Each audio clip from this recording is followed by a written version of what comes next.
ਖਬਰਾਂ ਵੱਲ ਚਲੀਏ। ਪ੍ਰੈਜ਼ੀਡੈਂਟ ਡੋਨਲਡ ਟਰੰਪ ਉਹਨਾਂ ਨੇ ਮਾਈਕ ਜੌਨਸਨ ਨੂੰ ਐਂਡੋਰਸ ਕਰ ਦਿੱਤਾ ਹੈ ਵੀ ਉਹ ਐਜ਼ ਏ ਹਾਊਸ ਸਪੀਕਰ ਇਦਾਂ ਹੀ ਆਪਣੀ ਪੋਜੀਸ਼ਨ ਦੇ ਉੱਤੇ ਬਣੇ ਰਹਿਣਗੇ। ਪਿਛਲੇ ਦਿਨਾਂ ਦੇ ਵਿੱਚ ਕਾਫੀ ਟੈਨਸ਼ਨ ਚੱਲੀ ਸੀ।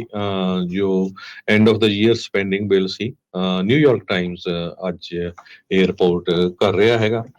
ਤੇ ਬਹੁਤ ਸਾਰੇ ਲੋਕ ਸੋਚਦੇ ਸੀ ਵੀ ਹੋ ਸਕਦਾ ਵੀ ਪ੍ਰੈਜ਼ੀਡੈਂਟ ਟਰੰਪ ਹੁਣੀ ਜੋ ਮਾਈਕ ਜੌਨਸਨ ਆ ਉਸ ਨੂੰ ਐਜ਼ ਏ ਸਪੀਕਰ ਨਾ ਹੀ ਐਂਡੋਰਸ ਕਰਨ, ਪਰ ਕਹਿੰਦੇ ਵੀ ਕੋਈ ਹੋਰ ਬੰਦਾ ਵੀ ਨਹੀਂ ਲੱਭਦਾ ਰਿਪਬਲਿਕਨ ਪਾਰਟੀ 'ਚ ਜੋ 218 ਵੋਟਾਂ ਜਿਹੜੀਆਂ ਆ ਉਹ ਕਲੈਕਟ ਕਰ ਸਕੇ, ਕਿਉਂਕਿ ਬੜੀ ਹੀ ਥਿਨ ਮੈਜੋਰਟੀ ਹੈਗੀ ਕਾਂਗਰਸ ਦੇ ਵਿੱਚ।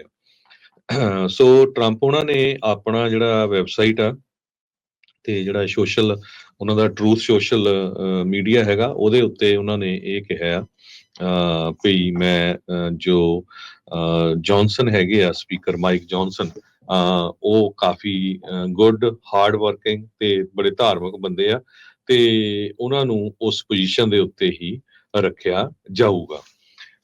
ਸੋ ਕਹਿੰਦੇ ਵੀ ਜੌਨਸਨ ਹੁਣਾਂ ਨੇ ਬਹੁਤ ਚੰਗੀਆਂ ਗੱਲਾਂ ਕੀਤੀਆਂ ਹੈਗੀਆਂ ਪਿਛਲੇ ਸਮੇਂ ਦੇ ਦੌਰਾਨ। ਪਹਿਲਾਂ ਕੈਮਰਨ ਮਕਾਰਥੀ ਸੀ, ਤੁਹਾਨੂੰ ਪਤਾ ਵੀ ਬੇਕਰਸਫੀਲਡ ਤੋਂ ਜਿਹੜੇ ਕਾਂਗਰਸਮੈਨ ਰਹੇ ਆ ਤੇ ਉਹਨਾਂ ਦੀ ਜਗ੍ਹਾ ਦੇ ਉੱਤੇ ਇਹ ਜੌਨਸਨ ਹੁਣੀ ਆਏ ਸੀਗੇ। ਸੋ ਪਿਛਲੇ ਦਿਨਾਂ 'ਚ ਨੈਗੋਸ਼ੀਏਸ਼ਨ ਦੇ ਦੌਰਾਨ ਵੀ ਕਾਫੀ ਜਿਹੜਾ ਰੌਲਾ ਰੱਪਾ ਪਿਆ ਸੀ, ਪਰ ਅਲਟੀਮੇਟਲੀ ਜਿਹੜੀ ਆ ਉਹ ਜਿਹੜੀ ਫੰਡਿੰਗ ਉਹ ਕੁਝ ਮਹੀਨਿਆਂ ਲਈ ਕਰ ਦਿੱਤੀ ਗਈ ਸੀ। ਸੋ ਹੁਣ ਜੋ ਹਾਊਸ ਸਪੀਕਰ ਮਾਈਕ ਜੌਨਸਨ ਆ ਉਹ ਇਸੇ ਤਰ੍ਹਾਂ ਆਪਣੀ ਪੋਜੀਸ਼ਨ ਦੇ ਵਿੱਚ ਟਰੰਪ ਹੁਣਾਂ ਦੀ ਜਿਹੜੀ ਅਗਲੀ ਟਰਮ ਆ ਉਹਦੇ ਵਿੱਚ ਬਣੇ ਰਹਿਣਗੇ। ਜੀ ਖਬਰਾਂ ਵੱਲ ਚਲੀਏ। ਪ੍ਰੈਜ਼ੀਡੈਂਟ ਡੋਨਲਡ ਟਰੰਪ ਉਹਨਾਂ ਨੇ ਮਾਈਕ ਜੌਨਸਨ ਨੂੰ ਐਂਡੋਰਸ ਕਰ ਦਿੱਤਾ ਹੈ ਵੀ ਉਹ ਐਜ਼ ਏ ਹਾਊਸ ਸਪੀਕਰ ਇਦਾਂ ਹੀ ਆਪਣੀ ਪੋਜੀਸ਼ਨ ਦੇ ਉੱਤੇ ਬਣੇ ਰਹਿਣਗੇ। ਪਿਛਲੇ ਦਿਨਾਂ ਦੇ ਵਿੱਚ ਕਾਫੀ ਟੈਨਸ਼ਨ ਚੱਲੀ ਸੀ। ਜੋ end of the year spending bill C, New York Times ਅੱਜ ਇਹ ਰਿਪੋਰਟ ਕਰ ਰਿਹਾ ਹੈਗਾ। ਤੇ ਬਹੁਤ ਸਾਰੇ ਲੋਕ ਸੋਚਦੇ ਸੀ ਵੀ ਹੋ ਸਕਦਾ ਵੀ ਪ੍ਰੈਜ਼ੀਡੈਂਟ ਟਰੰਪ ਹੁਣੀ ਜੋ ਮਾਈਕ ਜੌਨਸਨ ਆ ਉਸ ਨੂੰ ਐਜ਼ ਏ ਸਪੀਕਰ ਨਾ ਹੀ ਐਂਡੋਰਸ ਕਰਨ, ਪਰ ਕਹਿੰਦੇ ਵੀ ਕੋਈ ਹੋਰ ਬੰਦਾ ਵੀ ਨਹੀਂ ਲੱਭਦਾ ਰਿਪਬਲਿਕਨ ਪਾਰਟੀ 'ਚ ਜੋ 218 ਵੋਟਾਂ ਜਿਹੜੀਆਂ ਆ ਉਹ ਕਲੈਕਟ ਕਰ ਸਕੇ, ਕਿਉਂਕਿ ਬੜੀ ਹੀ ਥਿਨ ਮੈਜੋਰਟੀ ਹੈਗੀ ਕਾਂਗਰਸ ਦੇ ਵਿੱਚ।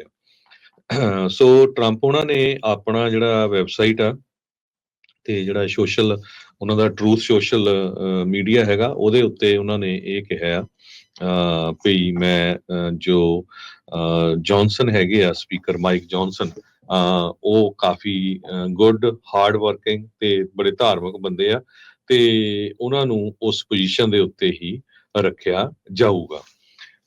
ਸੋ ਕਹਿੰਦੇ ਵੀ ਜੌਨਸਨ ਹੁਣਾਂ ਨੇ ਬਹੁਤ ਚੰਗੀਆਂ ਗੱਲਾਂ ਕੀਤੀਆਂ ਹੈਗੀਆਂ ਪਿਛਲੇ ਸਮੇਂ ਦੇ ਦੌਰਾਨ। ਪਹਿਲਾਂ ਕੈਮਰਨ ਮਕਾਰਥੀ ਸੀ, ਤੁਹਾਨੂੰ ਪਤਾ ਵੀ ਬੇਕਰਸਫੀਲਡ ਤੋਂ ਜਿਹੜੇ ਕਾਂਗਰਸਮੈਨ ਰਹੇ ਆ ਤੇ ਉਹਨਾਂ ਦੀ ਜਗ੍ਹਾ ਦੇ ਉੱਤੇ ਇਹ ਜੌਨਸਨ ਹੁਣੀ ਆਏ ਸੀਗੇ।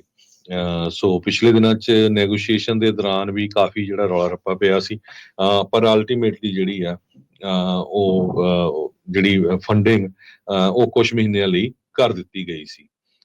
ਸੋ ਹੁਣ ਜੋ ਹਾਊਸ ਸਪੀਕਰ ਮਾਈਕ ਜੌਨਸਨ ਆ ਉਹ ਇਸੇ ਤਰ੍ਹਾਂ ਆਪਣੀ ਪੋਜੀਸ਼ਨ ਦੇ ਵਿੱਚ ਟਰੰਪ ਹੁਣਾਂ ਦੀ ਜਿਹੜੀ ਅਗਲੀ ਟਰਮ ਆ ਉਹਦੇ ਵਿੱਚ ਬਣੇ ਰਹਿਣਗੇ। ਜੀ